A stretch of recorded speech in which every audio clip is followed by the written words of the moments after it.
Судан шыққан сандық. Бір күні кешке жақын, «Ей Жақпар», деді уәзіріне халифа. «Жүр, қаланы аралайық. Қаланы билейтін әкімдер қалай істейді екен? Егер елге тынышсыз болса, орнынан түсірейін» депті. Масрорды ертіп, үшеуі көшені кезді. Белі бүгілген бір шал етегін түрініп, қолына таяқ алып, басына кәрзеңке көтеріп кетіп барады. Ол балпылдаған даусымен ғазал айтады. Өнер ішінде, өнер емес өнерім. Өнерімнің ішінде бір жарымай келемін. Шөпті жесем қақалып, ұрлық қылсам өлемін. Сұрай суындым, бар ма Құдай берерің. Жалғаншысың жиһанда, дүниені кең дегенің. Мен жүрген жер таршылық, кеңін қашан көремін. Ес білгеннен ермек қып, осы жасқа келгенше, бүйтіп қорлық көргенше, барамын да өлемін, дейді кәріп шал. Патша бұл ғазалды тыңдап, таңырқанды. «Ей, кәріп, тоқта», деді аянышты дауыспен.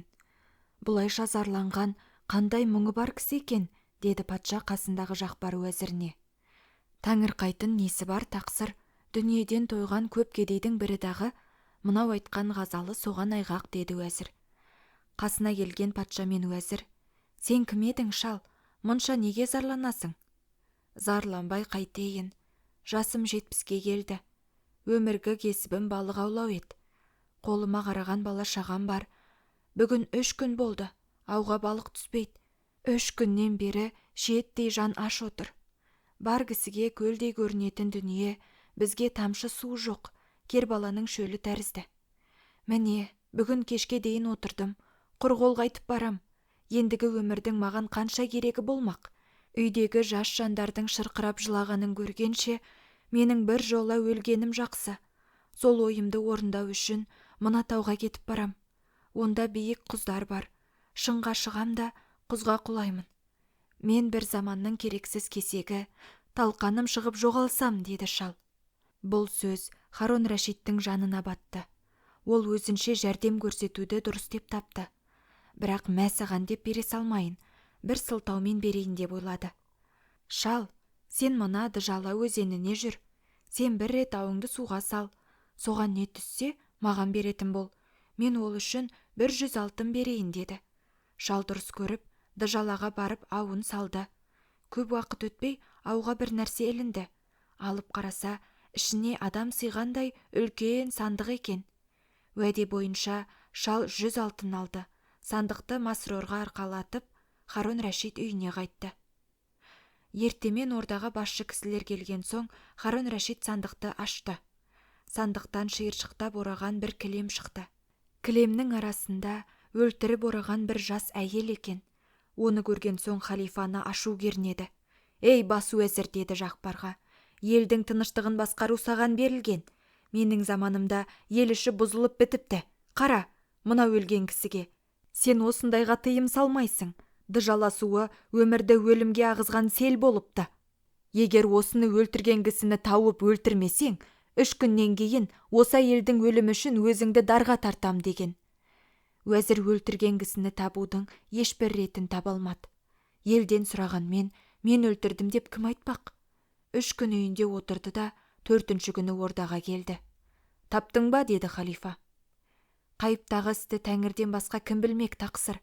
Қыз үшін мені өлтірмесең, басқа кінәлі кісіні таппадым», деді уәзір. «Олай болса», деді Харон Рашид, «Жақпарды апарып, халық жиылған базарда дарға тартыңдар». Жендеттер арқан салып, дарға ала жөнелді. Базар ортасынан қан қайтып дар құрылды.